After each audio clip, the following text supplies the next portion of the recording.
Kieran Gillen and Lucas Wernick dive into the drama of the Quiet Council as Magneto retires from the group, causing turmoil as the mutants need to find a new member before they tear themselves apart.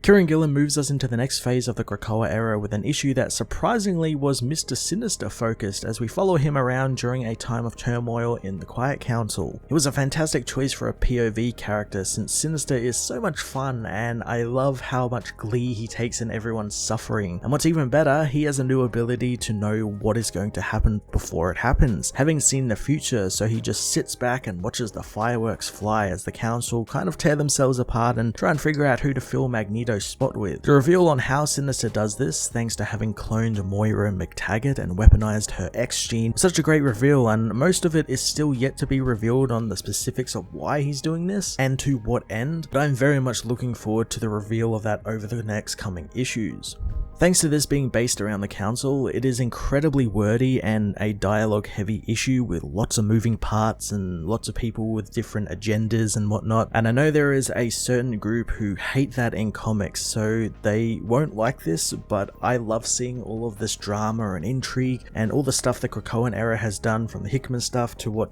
Gillen's been doing with Way of X and all of these writers coming together to deliver something truly unique, and it's just been absolutely fantastic and everything I've ever wanted for mutants.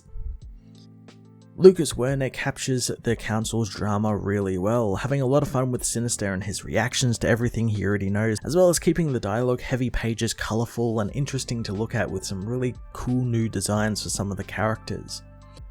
Immortal X-Men issue 1 was another fantastic installment in the next phase of the Krakoa era, with an interesting and dramatic and very fun POV character that sets up a pretty huge piece of the mutants' ongoing story. I'm going to give this issue a 10 out of 10.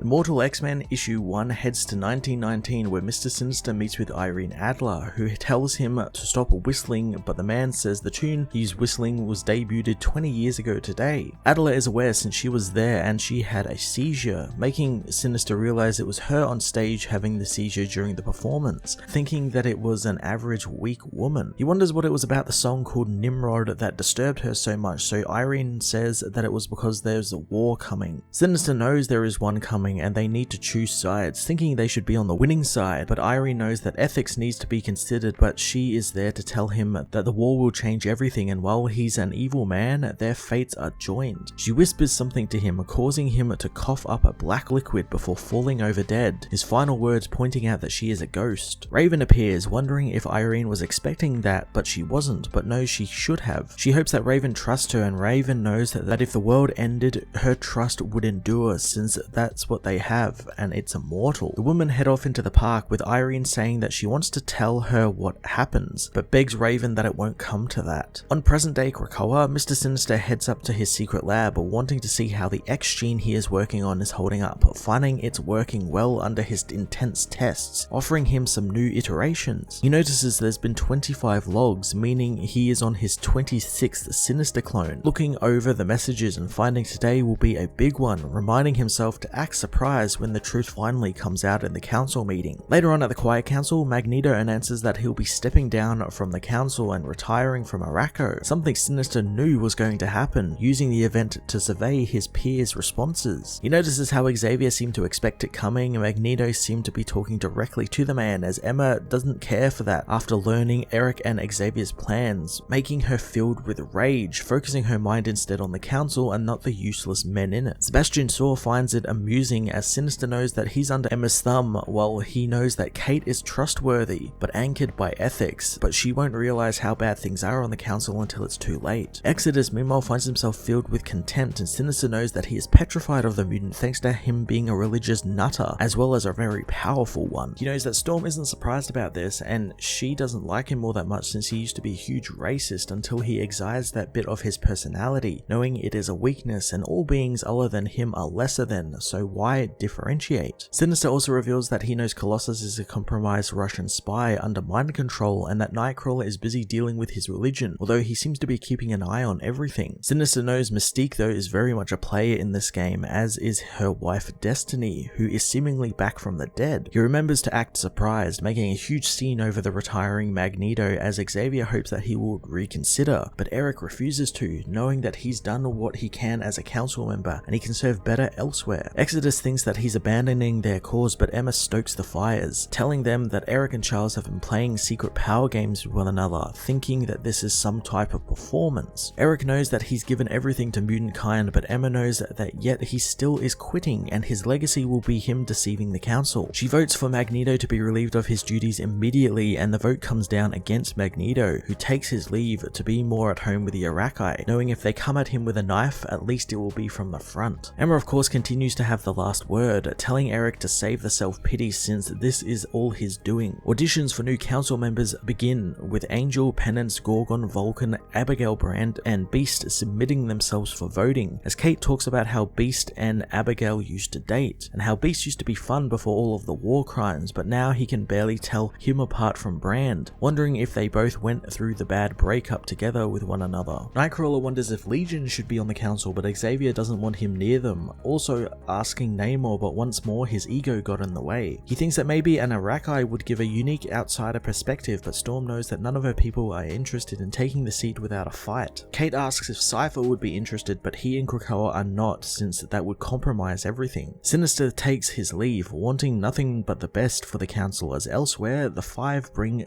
back another mutant, taking a break as Exodus comes to see Hope, creeping her out by calling her Messiah. Exodus knows that she is tantamount to a Messiah since she's actually beat Jesus' resurrection in the last 5 minutes, and she's given those resurrected an actual heaven. Hope knows that she calls it the waiting room, demanding he get to the point of why he is there. Later on, Celine Gallio presents herself to the council, offering her skills for a place on the council. She says that no one there knows magic like she does, knowing that they are vulnerable against any other magical being, pointing out Scarlet Witch's recent kaiju attack as evidence. She says while the Five work, it will still take a decade to bring back all of the mutants from Genosha, but she did it in a day. Kate reminds her that they came back as zombies, but the woman knows that they aren't, but it doesn't matter since her knowledge can improve the Five's work. Hope soon arrives, telling Xavier they need to cut to the chase and she needs to be the one on the council. Celine knows that she has things that she should be doing, and Hope knows she does, but there are a lot of things that the Five haven't been a part of, and that needs to end since they are what the entire island rests upon, so they want representation. Sinister thinks that's kind of a vague threat, and Hope doesn't deny it, but knows that they don't have any other option.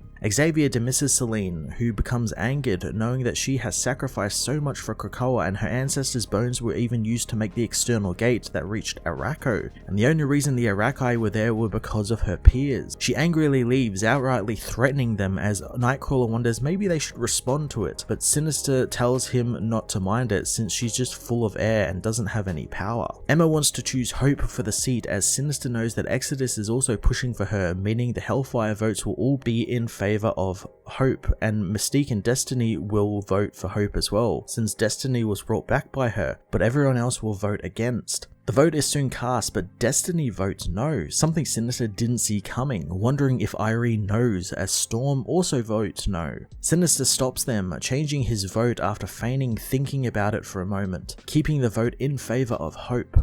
Xavier goes to inform Celine that she didn't win, apologizing to the woman but finds she's unusually quiet. The woman knows that they made their decision and they'll have to live with their consequences as she summons a giant monster onto the island. The monster begins destroying the island with Sinister expecting her to bluff. Nightcrawler thinks that this is what happens with snap decisions like what Sinister did, calling the self-proclaimed genius that he's an absolute fool. Sinister asks if Irene knew this would happen, but she says that Kurt is right and he is a fool since after all these years he never learned what her powers are and how they work, since she doesn't see the future, since there is no the future, there is no destiny either. Sinister heads back to his lab, wanting his data uploaded to the clone as he grabs a gun, ready to kill the thing in his stasis tube, but he stops, knowing one day isn't enough and Selene's attack is a minor diversion, since magic always throws a spanner in the work of rationalists. He hopes magic hasn't gotten in his way of his plan, knowing he's still working on the chimeras, but he's currently using older methods no one really uses anymore, thinking you don't need to combine powers to achieve wonders. He begins thinking of the gun that shoots cloned Scott Summer eyeballs, which he made for fun, but he knows that all mutants are useful tools and they are a resource he can exploit. He gets the computer to upload data on the battle above the monster as he looks over the stasis tube, wondering about the certain individual whose consciousness moves back in time when they die, destroying the previous timeline. He figured a way to clone this being and activate their X gene, and as time progresses, he can upload whatever he wants into the clone's brains, and when he gets bored, he can kill the clone and his earlier self can download whatever his future self uploaded. He looks over the many cloned Moira McTaggarts, knowing that her problem was she was a terrible scientist in thinking that a dataset as small as 10 lives was sufficient enough to draw any conclusion from.